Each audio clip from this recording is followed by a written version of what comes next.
Jai Mohanji, we are reading book. I am Mohanji and we are continuing. We are on chapter 6.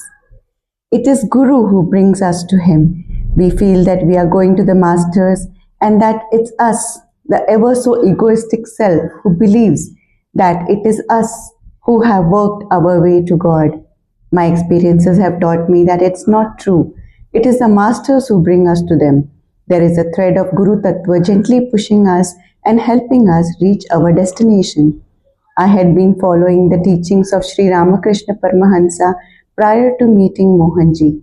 The message of Sri Ramakrishna to the modern world, which he gave through his life and through his recorded conversations, may be briefly stated as follows. The goal of human life is the realization of ultimate reality, which alone can give man supreme fulfillment and everlasting peace. This is the essence of all religions. The ultimate reality is one, but it is personal as well as impersonal and is indicated by different names such as God, Ishwar, etc. in different religions. The ultimate reality can be realized through various paths taught in the world religions. All religions are true insofar as they lead to the same ultimate goal. Purity of mind is an essential condition for the attainment of the ultimate reality. Real purity is freedom from lust and greed. External observances are only of secondary importance. Through spiritual practices, man can overcome his evil tendencies and divine grace can redeem even the worst sinner. Therefore, one should not brood over the past mistakes but should develop a positive outlook on life by deepening on God. God realization is possible for all. The householders need not renounce the world, but they should pray sincerely, practice discrimination between the eternal and the temporal, and remain unattached. God listens to sincere prayer. Intense longing, which means Vyakulta, is the secret of success in spiritual life. God dwells in all people, but the manifestation of this inner divinity varies from person to person. In saintly people, there is greater manifestation of God. Women are special manifestations of Divine Mother of the universe, and so are to be treated with respect. Since God dwells in all people, helping the needy should be done not out of compassion, which is an attitude of condescension, but as humble service to God. Egoism caused by ignorance is the root cause of all suffering. Life is an expression of the spontaneous creativity, Leela of God. Pleasure and pain, success and failure, etc., are to be borne with patience, and one should resign oneself to God's will under all circumstances. Following the teachings of Sri Ramakrishna Paramahansa, I achieved great clarity on the Vedantic principles of non-duality. Sri Ramakrishna Paramahansa has always also emphasized on the significance of Narad Bhakti Sutras, which means a discourse on devotion in 84 aphorisms delivered by sage Narada over and over again. I developed an urging feeling to get to understand these. This was the push of this master of mine to cross over to the next stepping stone.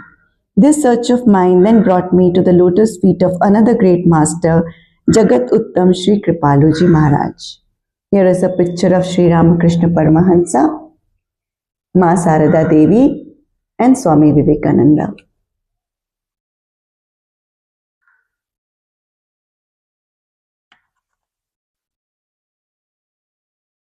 Was the picture clear? Should I show it again? Okay. Both the masters, not existing in body during all of my journey, but their living presence felt through their teachings. Following Kripalu Maharaj, I received extreme clarity.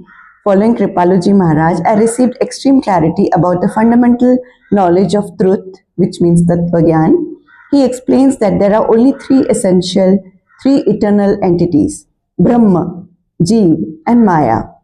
We will briefly see what is Brahma, Jeev, and Maya. Brahma, Supreme God. Brahma is Sachidananda, It means he is the reservoir of unlimited Sat. Sat means consciousness. Chit. Chit means knowledge. And Anand. Anand means bliss. Jeev.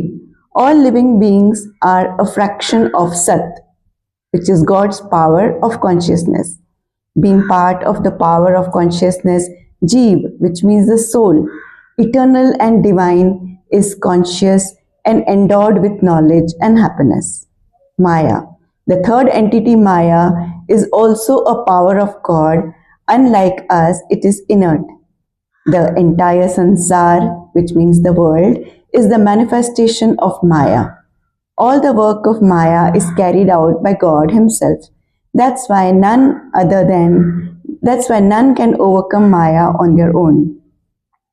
As Krishna says in Gita, Daivi Hyasa Gunamayi Mama Maya Durataya Mama Veya Prapadyane Mama Metam Tarannitite. Since eternity, Jeev has chosen Maya over God.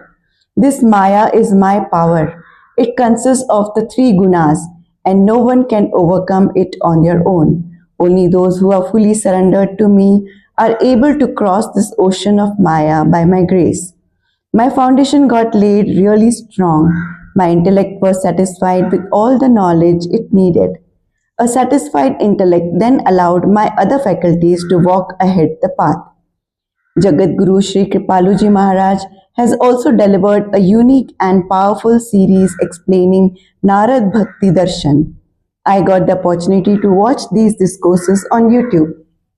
Narad Bhakti Sutras are a collection of total 84 sutras, which means aphorisms.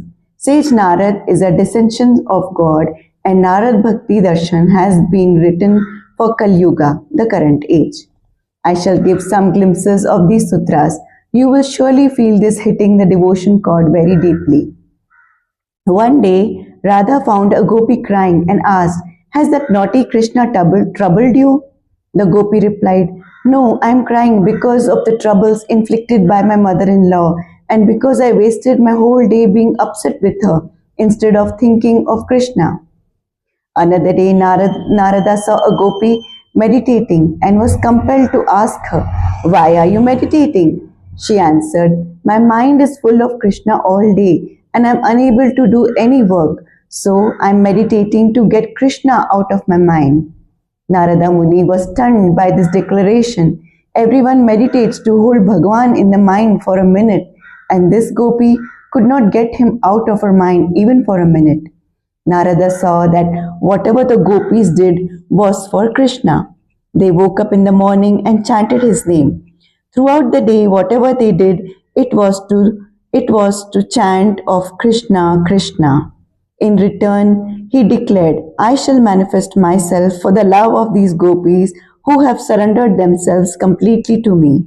It was their love that made him steal butter from their homes. Such is the love of a bhakta. The devotion aspect in me was completely melting. Maharajji has an enchanting way of bringing clarity. I was fully absorbed in Krishna consciousness. The yearning for God was at its peak. I had all the theoretical knowledge that I needed. I was doing all sorts of self-efforts and finding my ways to reach God. Maharajji, as I've mentioned, though not existing in body during all of this time, continued to provide his guidance through his teachings. He helped me understand the importance of being with a living master. He clearly was pushing me towards a master who exists in the present time. This brought me to the lotus feet of Mohanji, the final destination, the ultimate abode. I found God. Here is a beautiful picture of Jagat Uttam Kripaluji Maharaj.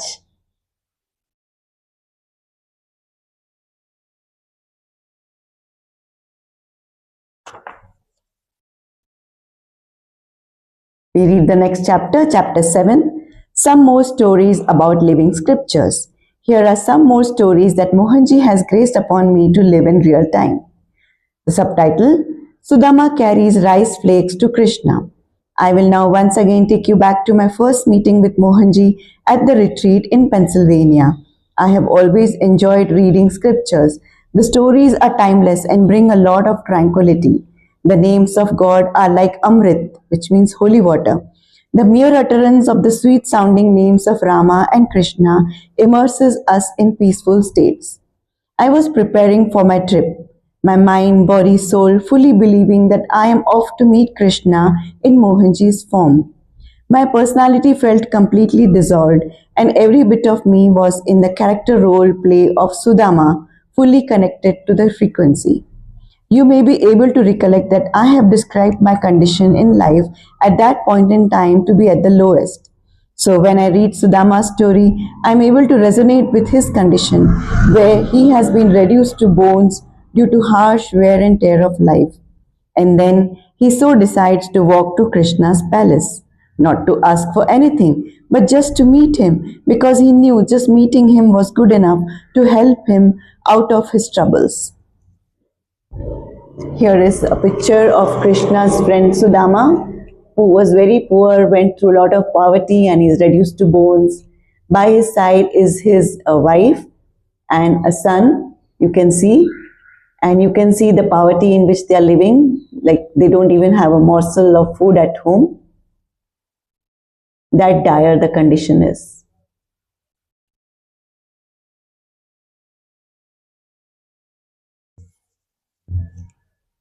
I felt I had been reduced to bones too, physically, mentally, socially, and also in spirit. Sudama, in his story, has carried some rice flakes to offer to Krishna. I was fully absorbed in his character.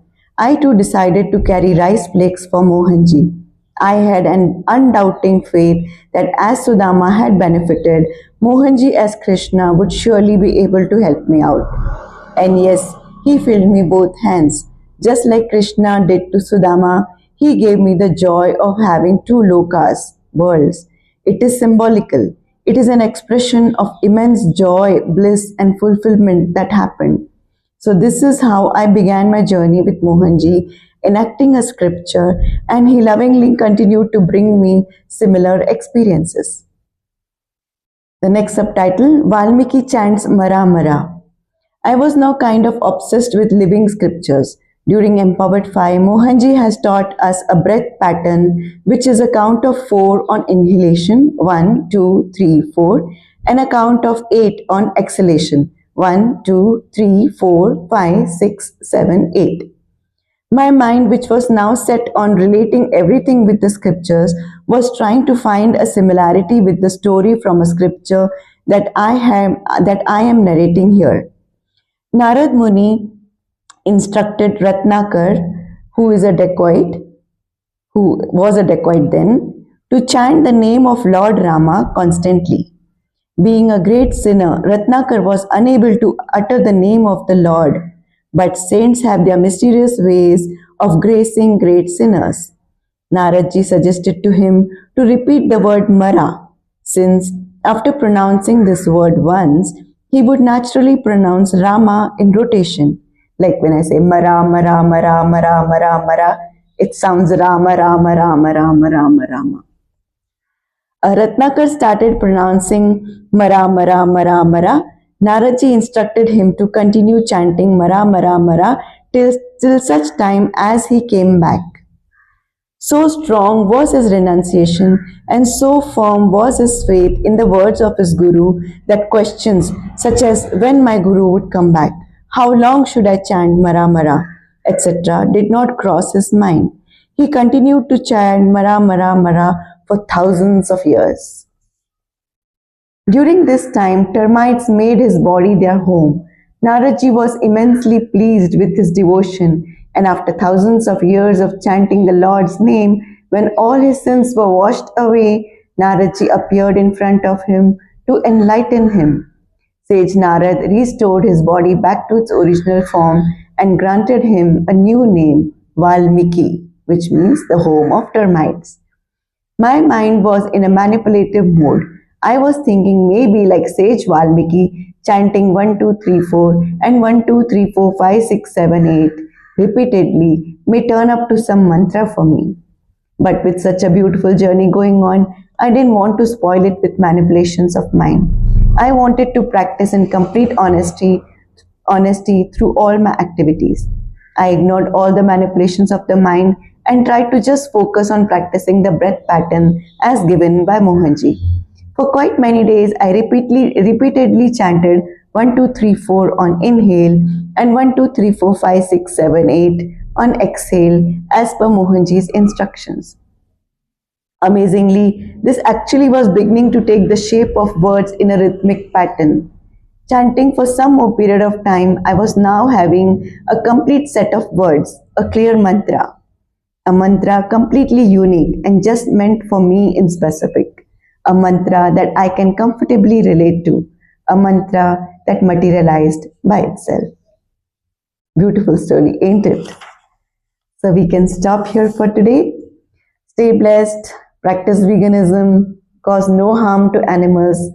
They equally deserve their life. Everyone has an equal right on their lives. Let's not disturb animal life.